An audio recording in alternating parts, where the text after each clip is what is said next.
दोस्तों, अमेरिका ने जापान पर परमाणु हथियार का इस्तेमाल क्यों किया और अमेरिका ने जापान को ऑयल देना क्यों बंद कर दिया था? आज हम जानेंगे कि जापान ने अमेरिका जैसे मुल्क पर हमला करने की इतनी बड़ी हिम्मत क्यों की थी। तो चलिए शुरू करते हैं आज की हमारी वीडियो। 7 दिसंबर 1941 ये इतिहास का वह आखिरी दिन था जिसके बाद दुनिया का नक्शा हमेशा हमेशा के लिए बदलने जा रहा था। यूएस नेवी की बेस पर एक आफत टूटने वाली थी जिसका अंदाजा किसी को भी नहीं था। बैटलशिप में मौजूद एक अफ्रीकन अमेरिकन डॉरिस मिलर सूरज निकलते ही नेवी ऑफिसर को नाश्ता सर्व करता है और उसके बाद उनकी लॉन्ड्री कलेक्शन के काम पर लग जाता है। सुबह के ठीक 7:57 पे डॉरिस को एक सायरन सुनाई देता है। वह सायरन जो शायद कोई भी सेलर अपनी सर्विस में सुनना ही नहीं चाहता। वह फौरन बाहर निकलता है और यह देखकर हैरत ज्यादा रह जाता है कि पूरा आसमान जापानीज बॉम्बर एयरक्राफ्ट से भरा हुआ है। पलक झपकते ही पूरी नेवल बेस पर तो जैसे कोई कयामत टूट पड़ी हो, क्योंकि जापानीज एयरक्राफ्ट ने चुन चुन कर अमेरिकन चिप्स को तबाह करना शुरू कर दिया। यह हमला यूएस की पर्ल हार्बर बेच पे किया गया था और आज हम जानेंगे कि जापान ने अमेरिका जैसे मुल्क पर हमला करने की इतनी बड़ी हिम्मत क्यों की थी। डॉरिस मिलर नाम के एक बावर्ची को अमेरिका का सबसे बड़ा अवार्ड क्यों दिया गया और अमेरिका ने जापान पर न्यूक्लियर हमला क्यों किया था। हमारी इंटरेस्टिंग कहानी की शुरुआत 1941 से होती है, जब वर्ल्ड वॉर 2 में अमेरिका ने चाइना को बचाने के लिए अपना सब कुछ दांव पर लगा दिया था। जी हाँ, वही चाइना जिसके खिलाफ आज 2023 में अमेरिका खुलकर बात करता है। हुआ कुछ यूं था, वर्ल्ड वॉर 2 को स्टार्ट हुए 3 साल गुजर चुके थे, जिसमें एक साइड पर जर्मनी और इटली थे, जबकि दूसरी साइड पर ब्रिटेन, नेदरलैंड और फ्रांस थे। इस जंग में अमेरिका का कोई पार्ट नहीं था। अमेरिका पूरी तरह से न्यूट्रल था, क्योंकि वर्ल्ड वॉर 1 में हुई नुकसानात की वजह से अमेरिका खुद को यूरोप और एशिया में होने वाली जंग से बिल्कुल अलग रखना चाहता था। और एक मुल्क था जो अमेरिका को मुसलसल सताए जा रहा था, और वह था जापान। जापान के पास नेचुरल रिसोर्सेज कम होने की वजह से वह अपने आस पड़ोस को मुल्कों पर धड़ाधड़ कब्जा जमा रहा था, ताकि वह अपनी नेचुरल रिसोर्सेज की डिमांड पूरी कर सके। कोरिया, ताइवान और चाइना के बड़े इलाकों पर जापान कब्जा कर चुका था। पैसिफिक ओशन में ही जापान के करीब फिलीपींस, मलेशिया और इंडोनेशिया पर भी इसकी नजर थी। और मसला ये था कि मलेशिया ब्रिटिश कॉलोनी थी, इंडोनेशिया नेदरलैंड की और फिलीपीन न्यूट्रल रहने वाले अमेरिका की कॉलोनी थी।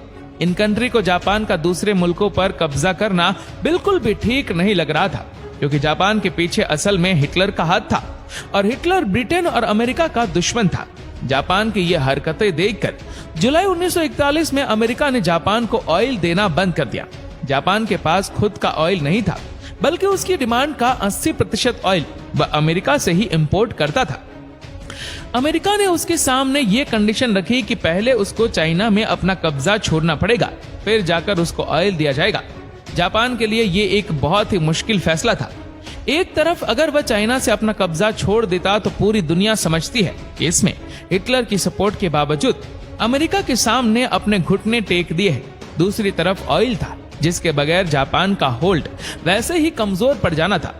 जापान ने फैसला किया था कि वह चाइना से अपने फौजी वापस नहीं बुलवाएगा, बल्कि अंदर ही अंदर उसने प्लान बनाया कि वह ऑयल के लिए इंडोनेशिया पर कब्जा करेगा। लेकिन ये काम उतना आसान नहीं था। जैसा कि हम पहले ही जान चुके हैं, इंडोनेशिया वक्त नीदरलैंड की कॉलोनी थी और वहां तक पहुंचने के लिए जरूरी था कि पहले फिलीपींस पर कब्जा किया जाए, जो कि अमेरिका की कॉलोनी थी। जापान को अच्छी तरह मालूम था कि अगर उसने फिलीपींस पर हमला किया तो उसकी जवाबी कार्रवाई पैसिफिक ओशन में ही मौजूद American naval base Pearl Harbor से की जाएगी।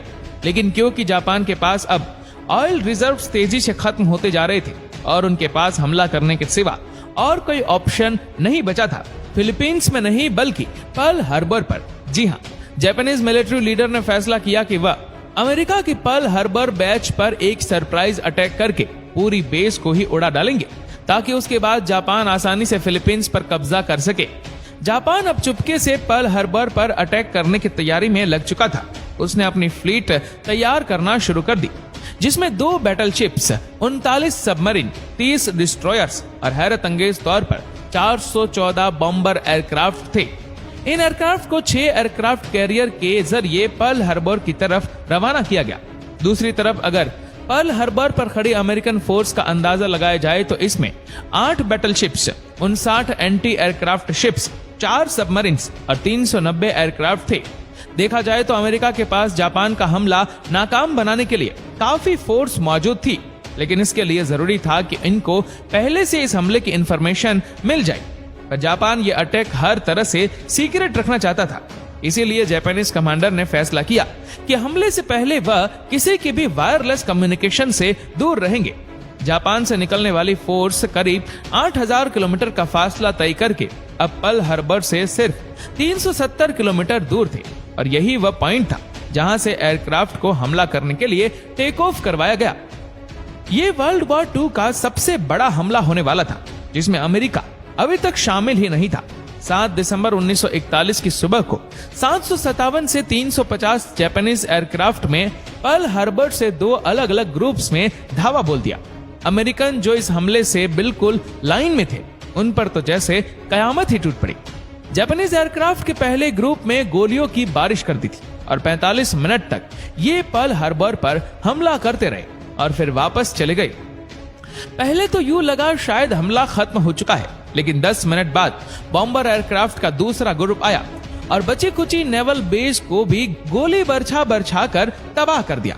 पूरे 1 घंटे और 15 मिनट तक यह हमला जारी रहा, जिसमें जापान का पलड़ा हर तरह से भारी था। अमेरिका की 20 वेसल्स, 8 बैटलशिप्स और 300 से भी ज्यादा प्लेन्स को खड़े खड़े तबाह कर दिया गया। जमीन को आग और आसमान को काले धुएं के बादलों ने छुपा दिया था। इसी दौरान अमेरिका की एक बैटलशिप में अफ्रीकन अमेरिकन डॉरिस मिलर भी था। लॉन्ड्री कलेक्शन के दौरान डॉरिस को एक सायरन सुनाया गया।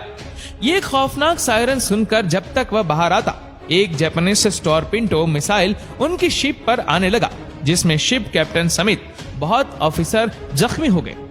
डॉरिस ने अकेले जख्मों को सेफ जगह पर शिफ्ट किया और फिर एंटी एयरक्राफ्ट मशीन गन पर जाकर खुद जापानीज एयरक्राफ्ट पर पलटकर वार किया। उसने बगैर ट्रेनिंग के टोटल से 6 जापानीज को मार गिराए थे, जबकि इस हमले में जापान में टोटल 29 एयरक्राफ्ट थे। डॉरिस मिलर पहला अफ्रीकन अमेरिकन था जिसको बाद में नेवी क्रॉस दिया गया। यह अवार्ड यूएस नेवी का सबसे बड़ा, जबकि यूनाइटेड स्टेट्स में मेडल ऑफ ऑनर के बाद दूसरा बड़ा अवार्ड है। 1 घंटे 15 मिनट हमला होने के बाद जापानीज एयरक्राफ्ट तो वापस चले गए, लेकिन वह अब अमेरिका को भी वर्ल्ड वॉर 2 में धकेल चुके थे। वही अमेरिका जो इस हमले से पहले वर्ल्ड वॉर 2 में शामिल ही नहीं था। अमेरिका ने पर्ल हार्बर पर हमले के अगले ही दिन जापान को सबक सिखाने का फैसला कर दिया और उनके खिलाफ खुली जंग का ऐलान भी कर दिया। अगले 3 महीनों तक अमेरिका अपने नेवल बैच को वापस रिस्टोर करने में लगा रहा है। कुछ किस्मती से कई शिप शेलॉन वाटर में डूबी थी, जो रिपेयर के काबिल भी थी। 4 महीनों के बाद अमेरिका ने जापान पर वैसे ही हमला किया जैसे उन्होंने पर्ल हार्बर पर किया था। जी हाँ, अप्रैल 1942 में अमेरिका ने जापान की कैपिटल टोक्यो पर बमों की बरसात कर दी। यह अमेरिका का वर्ल्ड वॉर 2 में किया जाने वाला पहला हमला तो था, लेकिन इसके बाद अमेरिका ने स्पष्ट नहीं की। अगले 4 सालों तक जापान और अमेरिका की शदीद लड़ाई चलती रही, जिसमें अब अमेरिका का पलड़ा भारी था। जापान इस जंग में बहुत कमजोर हो चुका था, लेकिन वह किसी सूरत हार नहीं मान रहा था। अमेरिकन के सामने सरेंडर नहीं कर रहा था। आखिरकार अगस्त 1945 में अमेरिका ने जापान के खिलाफ अपना आखिरी कार्ड इस्तेमाल कर ही डाला। 6 अगस्त 1945 को सुबह के 8 बजे जापान के हिरोशिमा शहर के ऊपर एक Boeing B-29 super fortress aircraft देखा गया। इस जहाज में 4400 केजी वजनी लिटी बॉय नाम बॉम्ब हिरोशिमा के ऊपर गिरा डाला। एग्जैक्टली 43 सेकंड के बाद एक जोरदार धमाका हुआ और सब कुछ व्हाइट हो गया। उसके बाद एक फायर बॉल जमीन से आसमान की तरफ गया, जिसने जमीन का टेम्परेचर 5000 डिग्री सेल्सियस तक पहुंचा दिया। यह हिस्ट्री का पहला न्यूक्लियर अटैक था, जिसने सिर्फ एक चुटकी में ही पूरे हिरोशिमा पर 80% से भी ज्यादा बिल्डिंग्स को मिट्टी का ढेर बना दिया। जापानीज मिलिट्री लीडर के तो जैसे पैरों तले जमीन ही खिसक गई थी। अभी वह कुछ और समझते 3 दिनों के बाद 9 अगस्त 1945 को अमेरिका ने जापान के शहर नागासाकी पर भी न्यूक्लियर बॉम्ब गिरा दिया। ये मार्क 3 बॉम्ब था, जिसका कोड नाम फैट मैन रखा गया था। 4670 केजी वजनी इस बॉम्ब ने गिरते ही पूरे शहर को सफाई हस्ती से ही मिटा डाला। ये वह 2 न्यूक्लियर बम थे जो इंसानों दोनों पर इस्तेमाल होने वाले पहले और आखिरी बम्स थे।